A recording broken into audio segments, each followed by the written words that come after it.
Hi everybody, Dan Illman, Mike Beer. Lots of stakes action at Gulfstream Park on Saturday. The headliner is the 2-mile, $100,000 H. Allen Jerkens Stakes, carded as race number 5. And if you sign up to DRF Bets right now, a $200 free bet will be waiting for you. No deposit required. All you have to do is go to drf.com/join and use the promo code FREEBET09. Let's take a look at this field for the 2-mile H. Allen Jerkens Stakes. And the horse to beat is the Grade 1 Stakes winning number 7 Bullard's Alley, who pulled off a big upset over the most testing ground imaginable in the Canadian International 2 starts back. But I got to admit, he ran okay in the Breeders' Cup turf. Yeah, I agree with that. I mean, I don't think you want to get too caught up in the 114 buyer that he earned for winning the Canadian International. That just seemed like a big confluence of events that worked in his favor. I don't think you'll ever see him run that kind of figure again. On the other hand, he backed that race up pretty well in the Breeders' Cup last time. I mean, that was just a field that he could not beat, but he actually ran pretty well in there. I think he'll be a relatively short price in this race. And the way I've always looked at Bullard's Alley, and I've always been a fan of him, is he's always great as the alternative. I'm not sure how much I trust him at a relatively short price. You look at his record, there are a lot of losses there. He's a very nice horse. He's in excellent form. Tim Gleishaw's done a phenomenal job. I'm not sure I want to bet him at a short price. However, let's take a look at the Timeform US pace projector, because I think for a 2-mile race, there's enough speed in here. Info Badad, the interesting claim by Neil Drysdale 2 starts back, probably to run him in the marathon on Breeders' Cup weekend. And the horse ran just fine against Destin, 94 buyer speed figure. His turf races are okay. I think, though, that the One Infinite Wisdom is going to keep him company up front. Yeah, I agree with that. He will be forward in this race, though, and I guess that could be an advantage for him. And you just sort of look at his running lines and feel like distance probably isn't that big a deal for him. On the other hand, it also feels like his dirt races, at least lately, are a lot better than his turf races. I wonder if he'll run his very best race on this surface. You give Infinite Wisdom an easy lead, he'll make you pay, as he did in the John's Call Stakes, going 13 furlongs, 3 starts back, where he was just allowed to walk on the lead and he sprinted on home. And it was a deserved stakes win, I guess, considering he was ridden completely poorly, I guess is just a nice way to say it. 4 starts back when he had the early lead and was wrangled off of the pace. I thought the Laurel Turf Cup was a good effort because he took some heat in there and was still punching along. I don't know what happened in the Sycamore. Yeah, I mean, the Sycamore, I guess, is the real problem if you like him in this race, because first of all, he's going to be one of the shorter prices in the race. And the other thing is, I mean, what's his excuse really in that race? The pace wasn't fast. He got to the lead in there. And I mean, he was all done with a long way still to go in there. That was a very disappointing effort.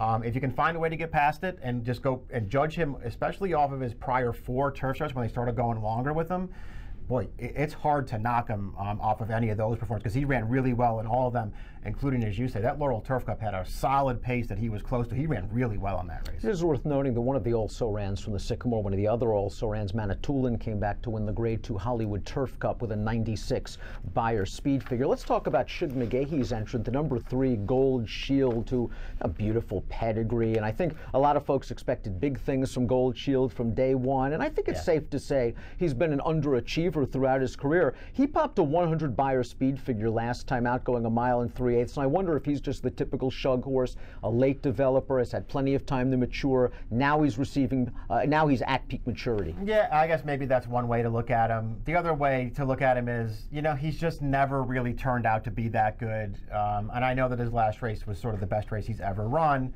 But 2 things to keep in mind about that race. One is that he likes Aqueduct, and the other is he had a really nice trip in that race. A solid pace in front of him. He swept around that field and won it easily at the end of the day.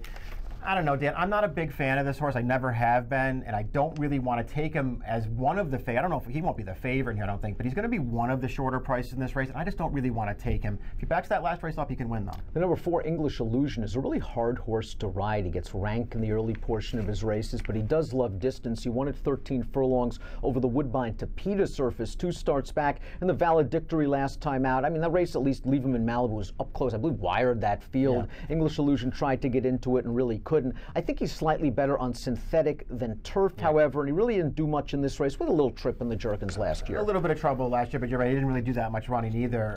Distance is the big advantage for him, because I feel like, you know, especially this 2-mile distance, you got to really worry about who wants to go this far, and it seems like he probably does want to go this far. I just wonder if he's good enough. El Curdo is a son of Kentucky Derby winner Giacomo, who's done most of his racing in Peru and Ecuador, made his North American debut for Chad Summers most recently, second going 1.25 miles, perfectly fine performance. He's been in the exacta 27 of 37, but there are some questions about class and some questions as to whether he's a better dirt horse. Yeah, I mean, it's a total, I guess, guess in this race. I mean, he has an admirable record for his races in Ecuador. I don't know how you want to, evaluate those races compared to what he's facing here. He ran fine in his stateside debut. He has won on turf before. It was 1,000,000 years ago. I don't know if he's a turf horse. Let's take a look at our top selections for the H. Allen Jerkens Stakes. We'll readily admit, I think, that Bullard's Alley is going to be very, very tough off his recent form, but I think there's value elsewhere. Let's start with the number 2 run time for the great Michael Maker. He scored last time out at 1 1/8 miles, and when you watch him run, it seems like he wants 2 miles. Yeah, that does sort of feel like, 2 miles, who knows who wants it, but it does feel like he wants to go on. He's got that real grinding running style. It's never been really more evident than when you go back and look at his last 2 races. I mean, this is a horse. He looked beat on the turn. He's under the whip, and like an all-out drive through the second turn. And both of those races, like he's just not going to go on, and then he keeps going on through the stretch. I like the way that he won this. I really like the way that he finished that race off once he got clear in the stretch. His race at 1 mile and 3/8, 2 starts back, I thought was fine. I like the way he's finishing, especially lately for Maker. I like the way he's finishing in his races, and I like his running style for this race. I think he can get the right trip in here. Maybe a small upset. His for Maker. best race was the longest he ever went. That 1.5 mile race to Kentucky Downs, where he was just loving the ground at the end of that. Very testing European course. I mean, I think this distance is really what run time wants. Hanovi is a bit of a stab. Here's my opinion on Hanovi. I think he needs firm turf course, and I think he needs distance. He tried 1 mile and 3/8 in May. It was a good turf course. He had blinkers on. He was keyed up early. That was it for Brendan Walsh. I don't trust that performance. 2 starts back over firm going at Keeneland. Declan Cannon had him down towards the inside. He wanted to get out on the turn, and he really couldn't. And eventually he got out. St. Louis was sharp at that point. I like the way that this horse finished. Last time out, again, he caught a wet turf course. He was extremely wide on the backstretch all the way through the turn. Brendan Walsh had a big year in 2017. I'm looking for a little bit of an upset. This horse is from the family of Perfect Drift, who was a stayer on the main track. I'll take a little chance with Hanovi, although he must improve. I can't argue with any of that stuff. He's another horse. I feel like distance maybe has benefited this horse a little bit in his most recent races. I thought run time ran better than he did last time in that common race at Churchill, but this horse was pretty wide in that race. I'm going to go 5-7-3-2. Mike's going to go 2-7-1-3 in the $100,000 H. Allen Jerkens Stakes. If you are playing the Gulfstream Park card from home, lots of stakes on Saturday. $200 free bet, no deposit required. DRF.com/join, promo code free bet 09, and approximate post time for the Jerkens 2:05 Eastern. Good luck.